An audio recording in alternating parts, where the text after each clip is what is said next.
Meanwhile, in Lebanon today, smoke has been rising over Abbasiyeh, which is close to the southern city of Tyre. This after an Israeli strike on a building there. Well, the Israeli military said it was targeting Hezbollah infrastructure and warned residents to leave before the attack. Well, plumes of smoke filled the sky as tensions continue to rise in southern Lebanon. Let's take a closer look.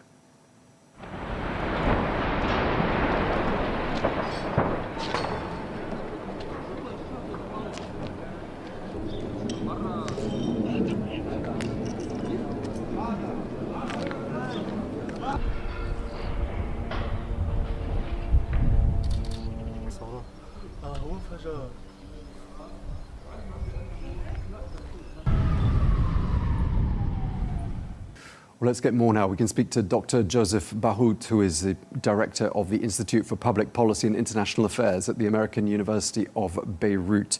Thank you very much indeed for joining us. We're being told that close to 700,000 people have fled their homes there in Lebanon in the course of just over a week. Some people are living in shelters, others are with relatives, some are on the streets. How is Lebanon coping at this very difficult time? First of all, thank you for having me. Look, Lebanon is just starting to wake up to what is probably will become a sort of humanitarian catastrophe in the country, or a human catastrophe in the country, with probably lots of political implications and impacts. First of all, the figure that you have mentioned is not yet established or definitive. And it is coming from two parts. It's a twofold source of displacement. In the first days of the war, you had a displacement wave from the south of Lebanon because the Israeli army sent a warning calling the population to evacuate the villages.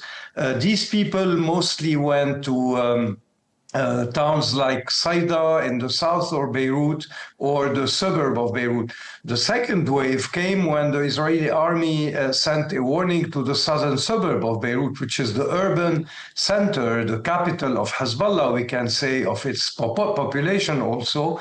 And thereafter, we had a second wave of people fleeing Dahieh, or the southern suburb, and going towards northern Beirut, other neighborhoods of Beirut, and probably the mountain.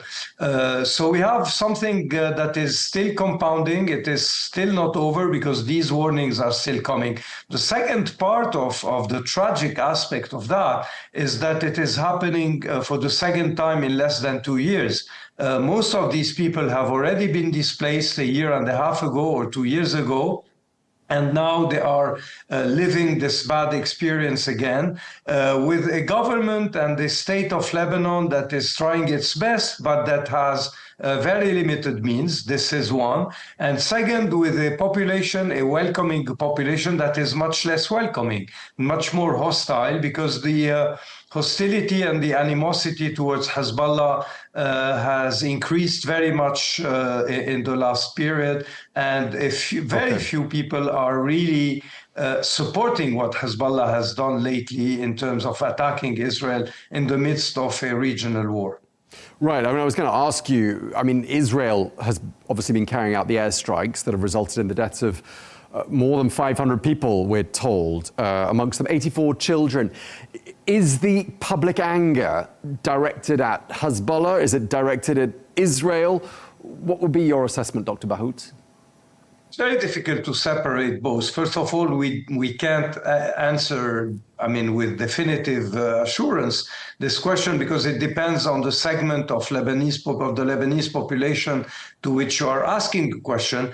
Let me say that without taking too much risks, there is a part of the Shia population that is still supportive of Hezbollah. Of course, they will curse Israel and the bombings and accuse it or hold it responsible for their displacement, the destruction of their villages.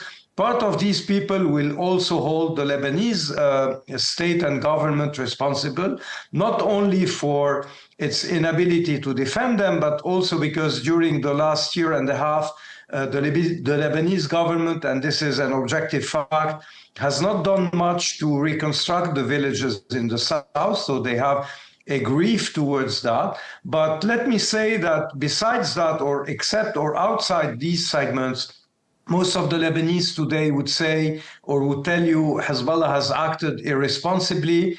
It is taking a risk that is uncalculated, at least for the Lebanese population. And more than that, this war is without a horizon, and the country is really threatened to go into the abyss again.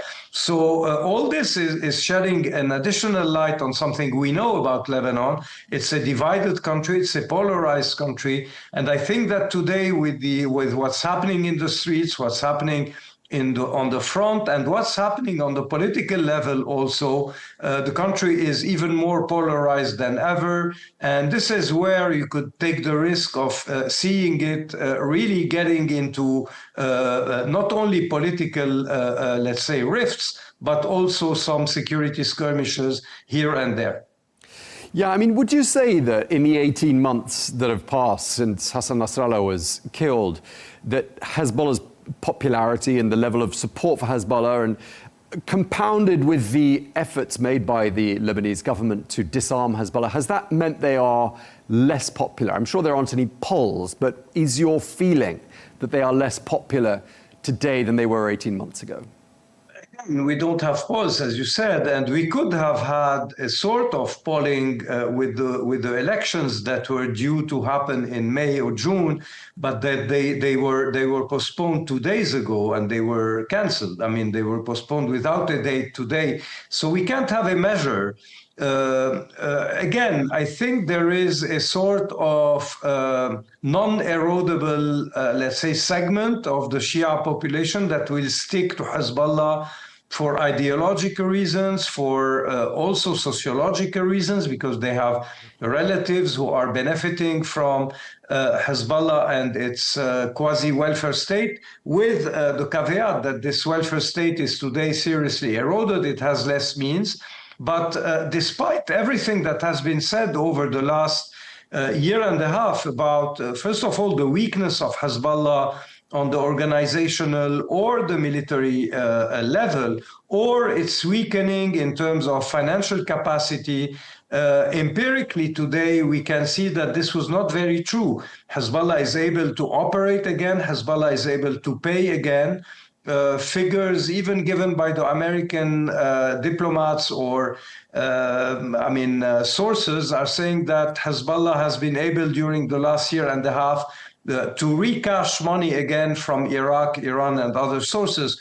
So I think that this is a much more resilient actor than we first thought. Now, the question of its popularity, I think, will be very much function of the duration of that war, of its damages, and I think we have to expect them very big, the damages, but also on the political, diplomatic, and then later on strategic results of that war, meaning how will it end? Will it lead to completely eradicate Hezbollah militarily and organizationally? Or will it end with a sort of agreement that will keep the party more or less alive, and thus it will probably be able to reconstitute and rebuild part of its constituency and popularity? Now, Dr. Bahout, there's a new dimension to all of this. I wasn't aware of it, just been reading about it today, that Hezbollah, according to Syria, has been firing shells across the border into Syrian territory. Some of them landed near the small town of Sergaya, which is inside Syria. I'm wondering, what is Hezbollah trying to achieve here? And do you see Syria now being dragged into this? Okay. I don't know if we can say that we could have seen this coming. It has been months that there are buzzes, news, rumors, info that probably one day, once the war would flare up again, and it is flaring up again, Syria would be the second front that would divert Hezbollah in case of an overall attack against it. The buzz began, first of all, the worry began with the fall of the Assad regime in Hezbollah's head and the people close to Hezbollah's head. The way they perceive the new regime in Damascus is a hostile one. They perceive it as a Salafi one that they have fought in Syria. So they are, I would say, entitled more or less to perceive it as seeking retribution and revenge, although it is not maybe assured that it will be the case. However, when it became more serious, it is when the Americans themselves, and here we could find quotes of Tom Barak, Ambassador Tom Barak, special envoy, ambassador to Turkey, special envoy to Syria, and for a while heading or holding the Lebanese file in Washington or for Washington. He said twice or three times that in case Lebanon is not able to disarm Hezbollah, Lebanon will be quote unquote handled to Damascus in order for Syria to take care of its affairs, a little bit like it was handled in the 90s and before. This has raised a lot of red alarm in many heads in Beirut, in many Lebanese segments.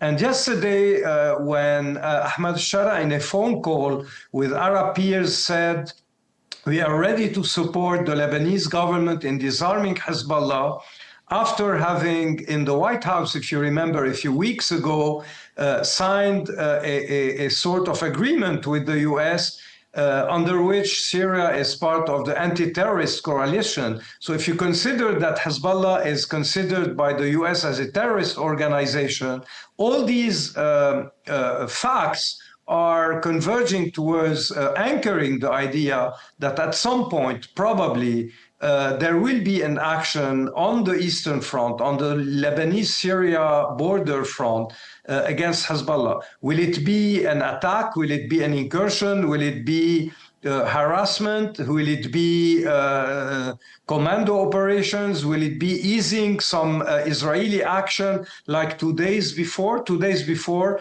a patrol of Israeli helicopters landed in Syria land and entered the Lebanese Bekaa in order to conduct a covert operation at night. So this is one example of what Hezbollah is today increasingly fearing. Did it trigger a preemptive strike by Hezbollah today on Syria? I'm far from being sure. I don't know what happened. But what I know is that this is a front that is probably going to open at one point or another. Okay, so we're in a situation where the Lebanese government was given this very difficult mission to deliver on, which was to disarm Hezbollah. They haven't managed to do that. Lebanon has not been rid of Hezbollah. And we're in a situation where Israel is now striking Hezbollah. Syria could be drawn into the conflict. Could you see a day when Syria, with this Israeli air cover as well, and the Lebanese army, join forces in some respect and deal with Hezbollah collectively?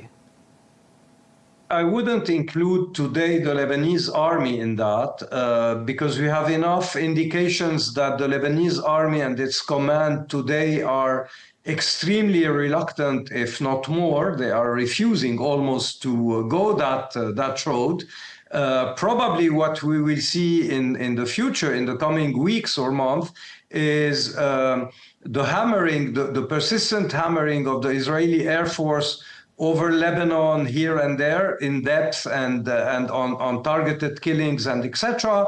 And in parallel, certain actions or certain movements at the border that will probably try to curtail the movements or to render the movements of Hezbollah in the Bekaa Valley more difficult, and probably opening certain avenues or certain facilities for Israeli Air Force or Israeli forces to operate in the Bekaa with probably a logistical or operational help. I think that Ahmad Shara is very much wary that entering the bee's nest in Lebanon could be costly for his forces and his regime. He has enough to chew internally, but at the same time, and here I'm taking the risk of being very cynical, at the same time he has certain radical factions within his ranks, within HTS and the new power structure in Damascus, of which he would like to get rid, or he could easily send them to fight Hezbollah on the Lebanese front by selling this service both to the Americans and the Israelis if this is part of his survival contract. Maybe I'm going too far, but this is something we could expect. I think at that point, the Lebanese army will be really in trouble, not only from the military and operational point of view, but from the political point of view. I can't envisage today a Lebanese army, the personnel, the soldiers, the officers, really joining forces with Israelis and this sort of Syrian regime in order to fight Lebanese Hezbollah, which part of is still Lebanese, we like it or not. Okay, well, we really appreciate you helping us to make sense of this complex situation and a fast-moving situation. Thank you very much indeed. Dr. Joseph Bahout, Director of the Institute of Public Policy and International Affairs at AUB. Thank you very much indeed, sir. My pleasure. Thank you.